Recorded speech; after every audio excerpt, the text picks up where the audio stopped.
გამარჯობა. მე იორეკი ვარ და ეს ქართული ამბებია. სხვადასხვის მე დრო დავნიშნე და არხის გამოსაწერად, ზარის ღილაკის ჩასართავად და ვიდეოს დასალაიქებლად 3 წამი დამჭირდა. ზოგს ალბათ უფრო მალე შეუძლია. სულ რომ 5 ან 10 წამი დასჭირდეს, ღირს ალაბარაკოთ? ძალიან მნიშვნელოვანია თქვენი აქტიურობა. მეც ჩემის მხრივ ტრადიციულად მშვენიერი ქართული ამბები მოგიმზადეთ. პატიმარი მერაბ კოსტავა და აღდგომის ღამე. ეს მომხდარა 1978 წელს თბილისში. ამ წელს ზვიად გამსახურდია და მერაბ კოსტავა უშიშროების ციხეში გამოამწყვრიეს. ახლა რომელ ამბავსაც მოგიყვებით, მაგ დროისთვის მერაბ კოსტავა მარტო ყოფილა საკანში. ზვიადი კი ლეფორტოვოს ციხეში იყო გადაყვანილი. მერაბ კოსტავას საკანი საკმაოდ პატარა ყოფილა. მატარებლის კუპე წარმოიდგინეთ, დაახლოებით მაგხელა. დღის სინათლე მხოლოდ ძალიან პატარა გისოსებიანი ფანჯრიდან შედიოდა, რომელიც იმდენად მაღლა ყოფილა, რომ გარეთ ვერ გაიხედებოდი ვერანაირად. მე ამბოხე მერაბ კოსტავა ჩვეულებრივი პატიმარი არ იყო, ამიტომ განსაკუთრებული მეთვალყურეობის ქვეშ ყოფილა. არ დაიჯერებთ, მაგრამ სპეციალურად მისთვის რკინის კარზე იყო საგანგებო ჭუჭრუტანა, საიდანაც ზედამხედველები 24 საათი აკვირდებოდნენ. დამდგარა აღდგომის ღამე. მთელ საქრისტიანოში მორწმუნეები ზეიმობდნენ ბრწყინვალე აღდგომას, რეკდნენ ზარები, ადამიანები ერთმანეთს დღესასწაულს ულოცავდნენ. ამ ღვთისგან დავიწყებულ ადგილზე კი სიკვდილის აჩრდილი დაიარებოდა. არ ვიცი მერაბმა შინაგანად იგრძნო აღდგომის დადგომა თუ რა მოხდა, მაგრამ ჩვენი გმირი ხელებით ჩააფრინდა გისოსებს. მაღლა აწეულა და ბოლო ხმაზე დაუჭექავს: ქრისტე აღსდგა. არა ძნელი წარმოსადგენი თუ როგორ იმოქმედებდა ეს ხმა ზედამხედველებზე და ციხის პერსონალზე. დაახლოებით იგივე სურათი დამდგარა გახურებულ ზეთს რომ ჩაასხა მკრაზანების ბუდეში. ქრისტე აღსდგა. გაისმა ისევ. შევარდნენ ზედამხედველები მერაბის საკანში.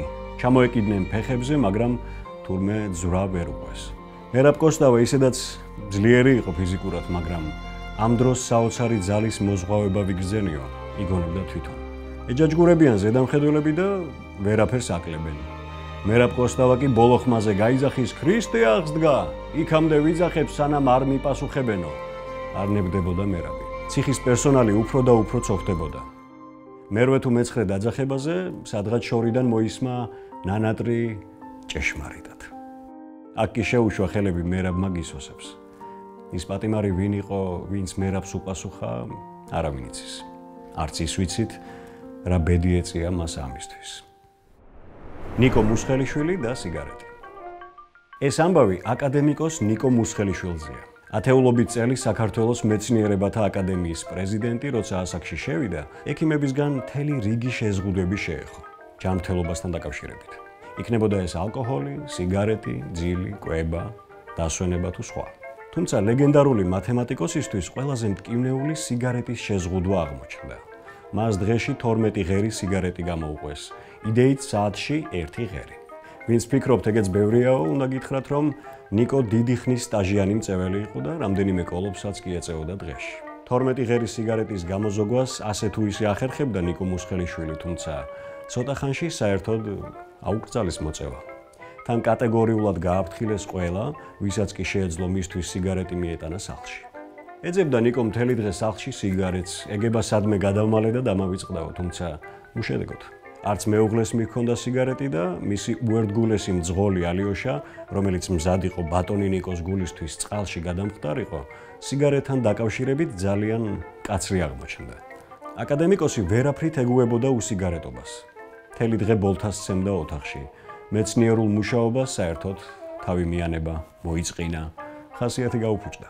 ერთხელ მან ცოლის თანდასწრებით თავის მოადგილეს დაურეკა. სამსახურში მოვდივარო. ამ ცნობამ მთელი ინსტიტუტი ფეხზე დააყენა. საქმე ის იყო, რომ დირექტორი როცა სახლში მკურნალობდა, ზოგმა თანამშრომელმა სამსახურის გაცდენა, ზოგმა კი ადრე წასვლა გადაწყვიტა. ზოგმა შესვენების დრო გაიხანგრძლива. წარმოედგინეთ, რა ფაცი-ფუცი და ტელეფონის რეკვა ატყდა სამსახურში მისასვლელად. სწორედ დიდ ალიაქოჩი მივიდა ნიკო მუსხელიშვილი ინსტიტუტში. თუმცა შენობაში შესვლისთანავე დარაჯის ოთახში შევარდა.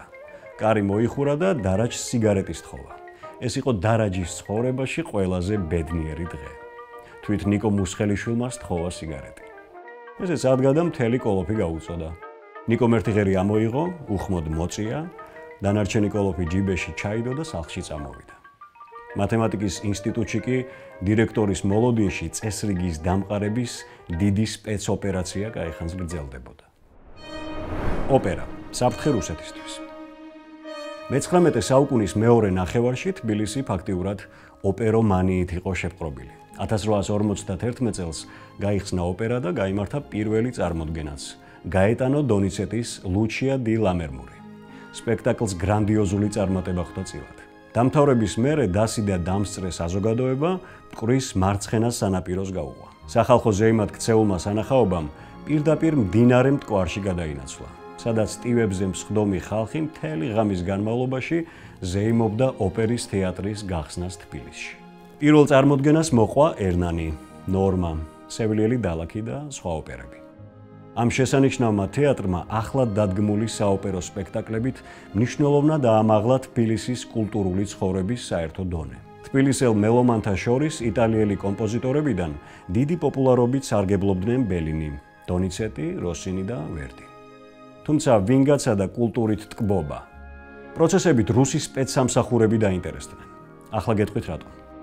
რუსების უკმაყოფილება გამოიწვია იმან, რომ ქართველები ზედმეტად მუსიკალურები აღმოჩნდნენ.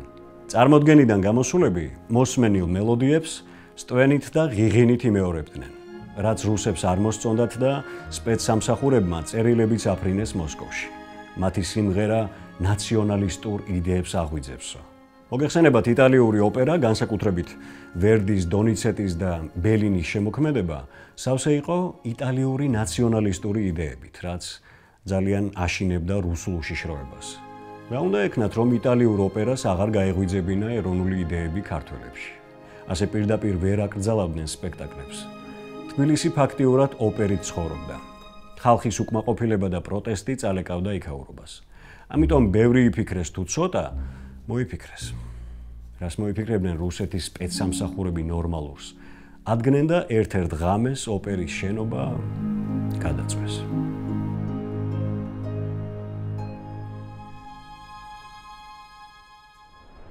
თავგანწირული მეგობრობა.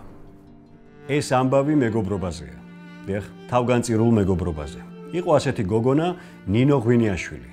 ის რუსთაველის თეატრში მოღვაწეობდა და თან სანდრო ახმეტელის განუყრელი მეგობარი იყო. სანდრო ცხადია, ბევრად დიდი იყო ასაკით, თუმცა ამას მეგობრობისთვის ხელი არ შეუშლია. ყველაფერი იმით დაიწყო, რომ ჯერ კიდევ მესამე კლასის მოსწავლე ნინო ღვინიაშვილი სანდრო ახმეტელმა გადაარჩინა სასწავლებლიდან გარიცხვას. ალბათ გაინტერესებთ, რა დააშავა მესამე კლასელმა ნინომ. არც არაფერი. უბრალოდ თელავის წმინდა ნინოს სასწავლებელში ერთ-ერთ შესვენებისას ქართულად დაილაპარაკა. დირექტორს კი არ მოეწონა ეს ამბავი და თავს დაესხა პატარა გოგონას. რამდენჯერ უნდა გითხრათ, რომ მაგ ძაღლის ენაზე ნუ ლაპარაკობთ. დაუღრიალია დირექტორს. პატარა ნინომ კი არც აცია, არც აცხელა, გამწარებულმა ასეთი პასუხი გასცა. ნებისმიერ გადაკარგულ ქართულ სოფელში, სადაც რუსული არც კი იციან, ძაღლებს სწორედაც რომ ძაღლების ენაზე, რუსულად ეუბნებიან პაშოლო. ამ სიტყვების მერე რა მოელოდა ნინოს ადვილი წარმოსადგენია, თუმცა როგორც გითხარით, სანდრო ახმეტელმა გადაარჩინა და იმ დღიდან დაიწყო მათი მეგობრობაც. მეგობრობა ხომ ორმხრივია, არა? ხო და ნინოს პასუხმაც არ დააყოვნა. პირველი პატიმრობისას 5 თვე აწვალეს და სანდრო ახმეტელის წინააღმდეგ ხმა ვერ დააცდევინეს. მოგვიანებით მეორედაც დაიჭირეს ნინო ღვინიაშვილი სანდრო ახმეტელის საქმეზე. თუმცა აქაც ვერაფერს გახდნენ. ისე გამწარდნენ, რომ ნინო 29 წლით დააპატიმრეს. 29.